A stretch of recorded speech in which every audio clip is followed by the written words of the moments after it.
Welcome to the confessional booth. I'm your host, Marie Wagner. I am a certified sex, love, and relationship coach, and I am a de-armoring practitioner. The confessional booth is a space where we bring voice to what has been hidden, where we explore the things that shape us beneath the surface. And it's a place where shame and other internal blockages begin to lose their grip. As a result, we can start to experience more freedom, energy, joy, pleasure, and to ultimately feel more fully ourselves. In today's episode, I want to start with the question, what happens to the parts of ourselves that never find a voice? What happens to the secret we were told to never reveal? What happens to the grief we never speak about? The desires we never admit, the boundaries we never set, the anger we were never allowed to express, the experiences that felt too painful, too confusing, too embarrassing, or too overwhelming to put into words. Most of us have been taught, either directly or indirectly, that if we do not talk about something, eventually it will go away.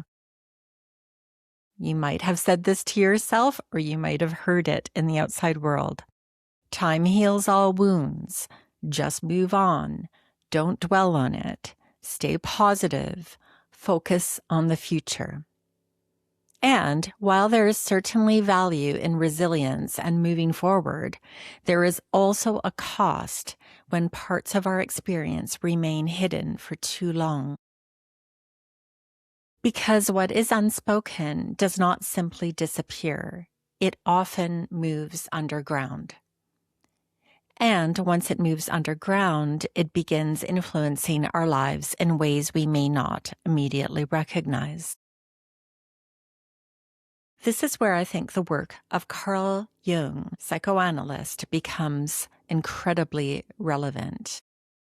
Jung spoke about what he called the shadow. The shadow is not necessarily the dark or evil parts of ourselves, as people sometimes assume. The shadow is simply everything that has been pushed outside of conscious awareness. The parts we reject, the parts we suppress, the parts we learned were unacceptable.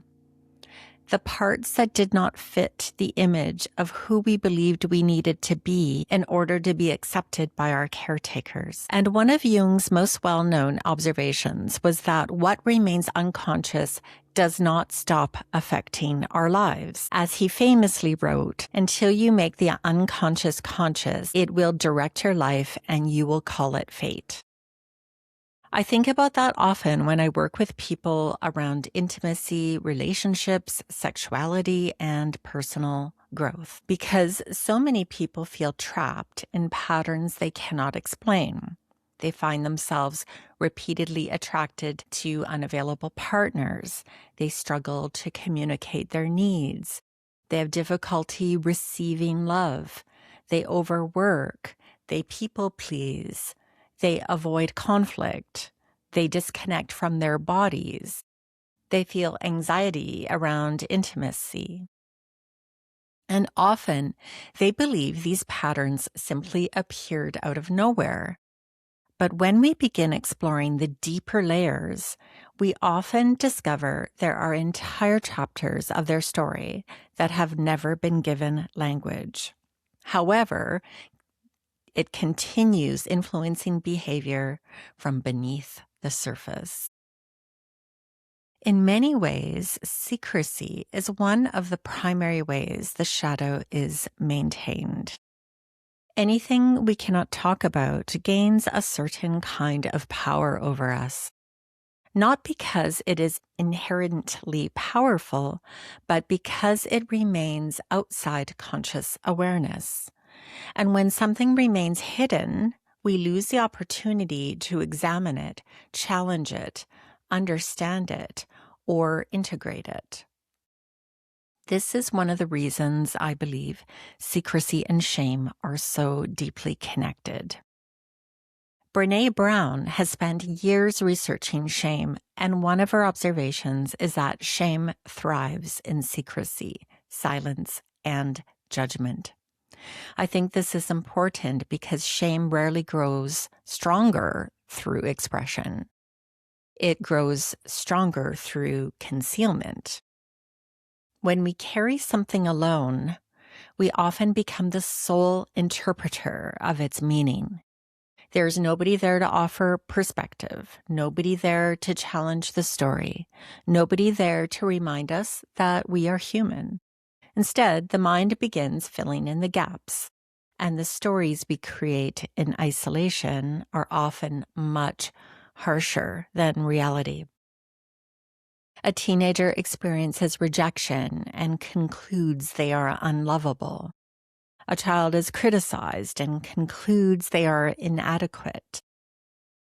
Someone experiences sexual shame and concludes there is something fundamentally wrong with their desires. These conclusions become internal truths, even when they are based on incomplete information. Over time, the original experience becomes less influential than the story attached to it. This is where secrecy becomes so detrimental. Not because keeping something private is inherently unhealthy. Privacy and secrecy are not the same thing. Privacy is a healthy boundary. Secrecy often carries fear. Privacy says, I choose who has access to this. Secrecy says, this cannot be seen. That distinction matters. Many people have never been taught the difference, and because of that, they carry experiences in complete isolation for years, sometimes decades. The body, however, does not keep secrets in the same way the mind does. The nervous system records experience. When something overwhelming happens and we do not have the resources, support, or safety to process it, the experience often remains unfinished within the system. The body continues preparing for a threat that no longer exists. The muscles remain braced, the breath remains restricted, the nervous system remains vigilant, the mind remains preoccupied. This is one of the reasons trauma is often misunderstood. Trauma is not simply the event itself. Trauma is often the residue that remains when the experience could not be fully processed. And when experiences remain unprocessed, they frequently become difficult to talk about. Words disappear. Memories become fragmented. The body remembers what the conscious mind struggles to articulate. People will often tell me they know something happened, they know it affected them, but they cannot quite explain why it still feels present. That makes perfect sense from a nervous system perspective. The body speaks a different language than the intellect. The body communicates through sensation, through tension, through contraction, through activation, through avoidance, through attraction, through behavior, through pleasure, or through pain. This is one reason why people can spend years trying to think their way through a problem while the body continues carrying the burden. The intellect understands something. The nervous system has not yet caught up. James Hollis, a famous Jungian psychoanalyst, speaks beautifully about this when he discusses the unlived life. He suggests that many of us spend years adapting ourselves to the expectations of family, culture, and society. We become who we think we should be. We become who others need us to be. We become who we believe will be accepted. And in the process, parts of our authentic self are left behind. Over time, these neglected parts begin demanding attention, not because they are trying to sabotage us, because they are trying to be included. I see this all the time in conversations around sexuality. Someone says they don't know what they want sexually, and often that is true. But sometimes the deeper truth is that they have never been allowed to ask themselves. They learned early that their desires were inappropriate, selfish, embarrassing, too much, not enough. So they stopped listening. Years later, they genuinely struggle to identify their wants because the channel of communication between mind and body have become disconnected. The question is no longer, what do I want? The question becomes, am I allowed to want that? And that is a very different conversation. John Bradshaw, author of The Shame That Binds Us, describes shame as an identity wound. Not, I made a mistake, but I am the mistake. And when shame reaches that level, expressing ourselves becomes risky because every expression carries the possibility of exposing the part of ourselves we fear is fundamentally flawed. If I tell you what I want, will you judge me? If I tell you what happened to me, will you reject me? If I tell you how I really feel, will you leave? If I reveal this hidden part of myself, will I still belong? These questions live underneath many of the struggles people face in relationships. Communication. Difficulty expressing desire is rarely just difficulty expressing desire. Difficulty setting boundaries is rarely just difficulty setting boundaries.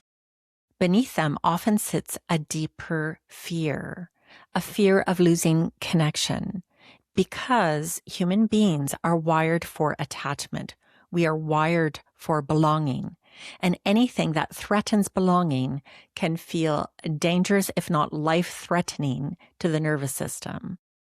This is why so many people become experts at managing perceptions. They learn how to present themselves, how to perform, how to accommodate, how to anticipate the needs of others, how to avoid discomfort. And from the outside, these strategies can appear highly functional. Internally, however, they often create profound loneliness because connection requires authenticity and visibility. At some point, we have to allow ourselves to be known, not perfectly or not all at once, and not without discernment, but enough that the people around us are actually relating to us rather than relating to our performance. One of the things I have come to appreciate over years of studying sexuality, relationships, trauma, and the body is that the human nervous system does not distinguish particularly well between what is physically dangerous and what is socially dangerous.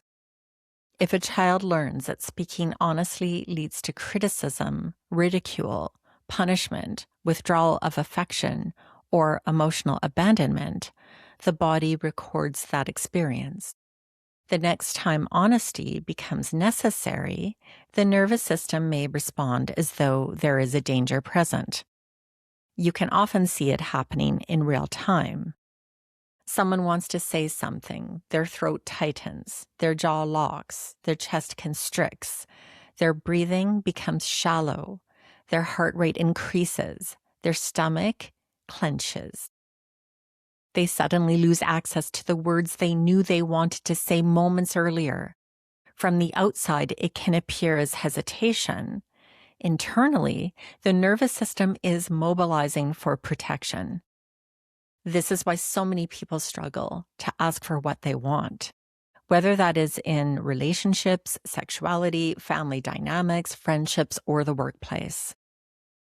The difficulty is often not a lack of clarity. It is a physiological response to perceived risk. Somewhere in the body, there is a memory that says speaking up is dangerous. Being honest is dangerous. Having needs is dangerous. Expressing desire is dangerous. And so the body attempts to keep us safe by preventing the expression. Let me give you a few examples of what this could look like. A man who cannot tell his partner what he wants sexually and notice his throat closing every time he tries. A woman who says, "I'm fine," while her shoulders are elevated, diaphragm restricted, and nervous system activated. Someone who was repeatedly shamed for anger as a child and now experiences migraines, jaw clenching, and difficulty setting boundaries. Someone carrying sexual shame who disassociates during intimacy despite deeply wanting connection. The tragedy is that the same adaptations that once protected us can eventually prevent intimacy, connection, authenticity, and growth. The nervous system begins prioritizing safety over aliveness, predictability over truth, protection over connection. And this is where secrecy becomes detrimental. Because while the secret may protect us from short-term discomfort, it often creates long-term consequences. The unspoken grief continues to live in the body. The unexpressed anger continues to create tension. The unnamed desire continues to seek expression. The unresolved trauma continues to influence behavior. The unsaid truth continues to shape relationships. Over time, many people become disconnected from their own internal experience, not necessarily because they lack self-awareness, but rather they have spent years adapting to survive. This adaptation often shows up physiologically through chronic muscle tension, habitually shallow breathing, digestive issues that worsen during stress, difficulty relaxing during intimacy, difficulty receiving pleasure, difficulty maintaining eye contact during vulnerable conversations. These are just a few examples. There can also be a hypervigilance around other people's reactions, an inability to fully settle into the present moment. The body is constantly preparing for something, constantly scanning, anticipating, or managing. And while these adaptations are intelligent responses to past experiences, they require enormous energy to maintain. This is why so many people feel exhausted without understanding why. The nervous system, and especially the primal brain and the amygdala complex, are working overtime. When truth finally begins to emerge, something remarkable often happens. Not because a story itself changes or because the past suddenly disappears, but because the nervous system receives new information. The body discovers that expression does not necessarily lead to abandonment, and vulnerability does not automatically lead to rejection. The breath deepens, the muscles relax and soften, the jaw relaxes, the chest opens, the shoulders go back, the heart rate begins to settle. People often describe it as feeling lighter, and while that description sounds metaphorical, there is a physiological reality underneath it. There's less bracing, less guarding, less muscular contraction, less autonomic activation, and more energy becomes available for connection, creativity, pleasure, and presence. Psychologically, people often report greater clarity, greater self-trust, increased confidence, and a stronger sense of identity. Physiologically, they often experience greater regulation, improved emotional resilience, deeper breathing, improved capacity for intimacy and orgasm, and a greater ability to remain present during difficult conversations. In other words, healing is not simply a change in mindset. It is a change in the relationship between the mind, the body, and the nervous system. This is one reason I believe giving voice to what has been hidden is so powerful. The goal is not confession just for confession's sake. The goal is integration, because what remains hidden often continues demanding energy, and what is finally acknowledged no longer needs to fight so hard to be heard. That is true psychologically, relationally, and physiologically. This is the Confessional Booth. If you like this episode, please rate it and subscribe and refer it to anyone you know who might benefit. To find out more about what I offer, head over to my website, mariewagner.ca, and Marie Wagner on Facebook, YouTube, and LinkedIn, and The Marie Wagner Coach on Instagram. Thanks for being here.